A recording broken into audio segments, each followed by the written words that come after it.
Ganito pala pinaprocess yung mentay ko, no? Ano siya, naka-frozen siya nung una. Then, ilalabas nila yan. Lalagay nila sa tray na naka-box. Tapos, yan, papalambutin na nila.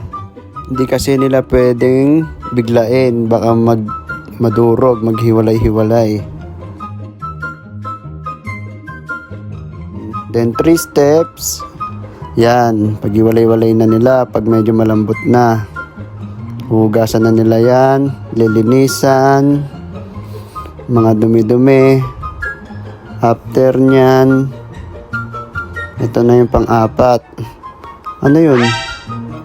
Hindi ko na alam yun. Basta lalagyan nila yan dyan sa mixer. Tapos daan-daan lang yan. Kasi pag mabilis, baka madurog. Yan, lalagyan nila ng asin. Yan. Para may alat. Saka mawala gano'n yung lansa. After ng mixer, yan, lilinisan na nila ulit yan. Tatanggalin nila yung mga bobong asin at yung mga iba-ibang dumi.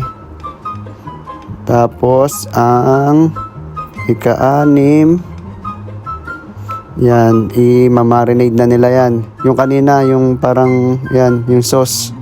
Hindi ko alam kung ano yan eh. Pero dyan nila i-marinate yan. Parang pampalasa. At ito na ang 7 steps. Finished product na yan.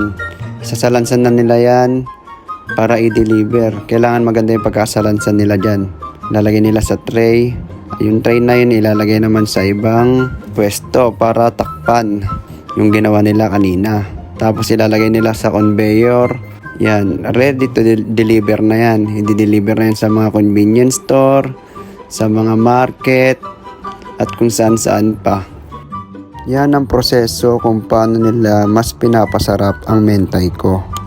Salamat sa panonood, guys.